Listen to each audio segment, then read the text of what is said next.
Assalamualaikum dan salam sejahtera. Saya Raja Muhammad Samsuhaili bin Raja Hamzah. Nombor metrik D2019-209-1535 akan membentangkan tajuk Strategi Pembangunan Sukan Negara.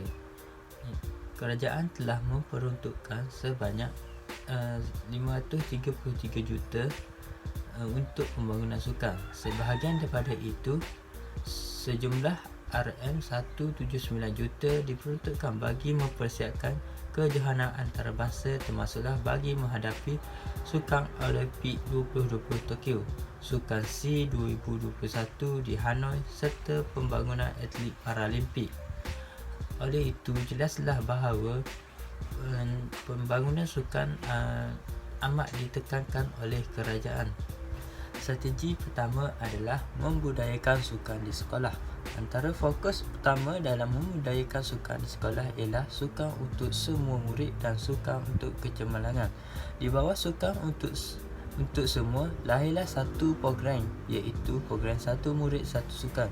Program ini mewajibkan setiap murid menyertai sekurang-kurangnya satu aktiviti sukan di sekolah.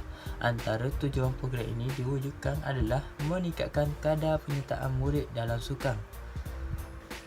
Fokus kedua adalah sukan untuk kecemerlangan. Sukan untuk kecemerlangan ini terbahagi kepada beberapa, iaitu memperkasakan Pusat Kecemerlangan Sukan Kementerian Pendidikan Malaysia KPM dan memperkasakan Majlis Sukan Sekolah Malaysia MSSN.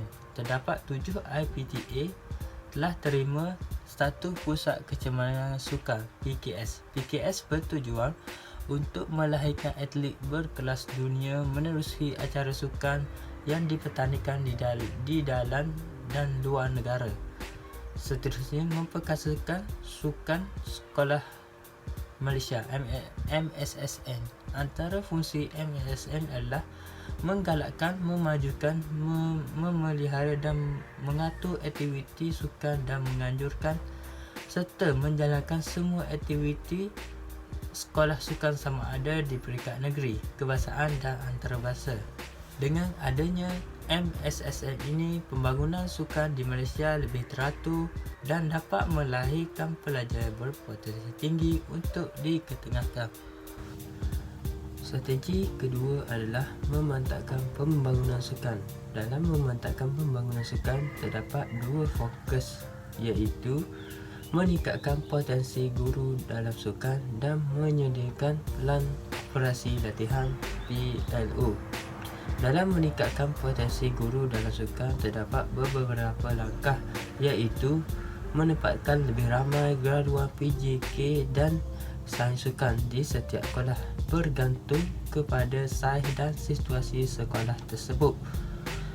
Penempatan mereka seeloknya yang lebih memahami budaya sukan di sekolah. Hal ini akan membantu memaksimalkan lagi pencapaian sukan di sekolah tersebut. Selain itu, guru sukan juga digalakkan untuk mengambil kursus kepegawaian olahraga. Hal ini akan membantu sekolah tersebut untuk cemerlang dalam sukan. Fokus kedua ialah penyediaan pelan operasi latihan.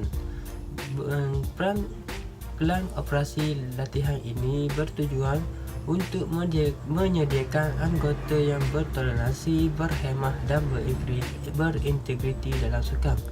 Hal ini dapat melahirkan lebih ramai pelajar yang berpotensi tinggi di peringkat daerah maupun negeri. Selain itu, pelan operasi latihan juga bertujuan meningkatkan kompetensi dan produksi anggota dan jabatan. Hal ini membolehkan membantu dalam organisasi sukan untuk menguruskan sukan tersebut lebih strategik dan teratur. Strategi ketiga ialah meningkatkan penyelidikan untuk pembangunan sukan. Antara fokusnya adalah memanfaatkan penyelidikan dalam pembangunan sukan dan menyebarluas hasil penyelidikan dalam pembangunan sukan melalui Institut Sukan Negara ISN, Penyelidikan Pembangunan dan Inovasi dalam bidang sukan dilakukan bertujuan untuk memajukan industri sukan negara ini. Selain itu, ISM juga bertanggungjawab menasihati menteri mengenai apa-apa perkara yang berkenaan dengan aspek berhubung dengan prestasi atlet.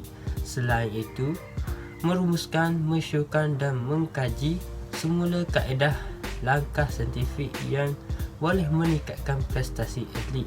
Dengan adanya penyelidikan tentang sukan ini dapat meningkatkan prestasi atlet, seterusnya memberi yang terbaik pada sukan antarabangsa.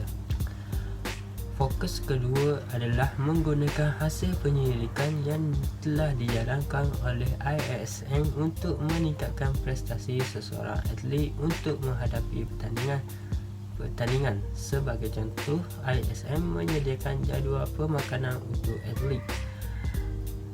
Jadual pemakanan akan mempengaruhi penyelesaian latihan, risiko kecederaan dan risiko penyakit. Dengan kata lain, ISM akan menyokong atlet untuk mendapat pencapaian terbaik dengan memberi perkhidmatan yang berasaskan bukti saintifik dan mengikut falsafah utama makanan. ISM juga menyediakan dalam bidang perubatan sukan. Perubatan sukan memberi tumpuan kepada atlet untuk membantu meningkatkan prestasi, pulih dari kecederaan dan mencegah kecederaan. Strategi yang keempat adalah membangunkan prasarana dan peralatan sukan di sekolah. Dalam strategi ini, langkahnya adalah melengkapkan peralatan asas sukan di sekolah dan menambahbaikkan serta naik taraf prasarana, kemudahan dan peralatan sukan di sekolah. Prasarana merupakan suatu yang penting bagi pembangunan sukan di negara ini. Dalam pendidikan, kemudahan prasarana adalah merupakan perkara penting untuk pengajaran dan pembelajaran kerana ia dapat membantu keberkesanan pengajaran. Ketiadaan prasarana asas ini boleh memperlahankan proses pembangunan sukan di sekolah dan tidak dapat mengetengahkan pelajar yang berpotensi tinggi dalam sukan. Oleh itu, kerajaan memainkan peranan yang sangat penting dalam membangunkan prasarana di sekolah. Hal ini bukan bermaksud semua sekolah perlu dibangunkan prasarana tersebut, tetapi sekolah yang mempunyai potensi tinggi yang akan melahirkan atlet yang hebat. Selain itu, penambahbaikan dan naik taraf prasarana juga sangat penting dalam pembangunan sukan. Sebagai contoh, ada setengah sekolah mempunyai dewan besar tetapi tidak dapat digunakan akibat kerosakan yang telah berlaku. Bukan itu saja, prasarana yang rosak juga membahayakan pelajar untuk menggunakan prasarana tersebut. Hal ini boleh mendatangkan kecederaan kepada pelajar dan terpaksa ditutup kerana keselamatan. Disebabkan kemudahan tersebut tidak dapat digunakan, hal ini akan menjejaskan proses latihan yang akan diberikan kepada pelajar dan seterusnya memberi kesan terhadap potensi pelajar. Oleh itu, penambahbaikan dan naik taraf sangat penting bagi memberi kesan terhadap pembangunan sukan di sekolah maupun peringkat daerah. Jelaslah bahawa prasarana yang lengkap boleh membantu dalam melahirkan atlet untuk mencapai nama yang terbaik di peringkat daerah maupun negeri.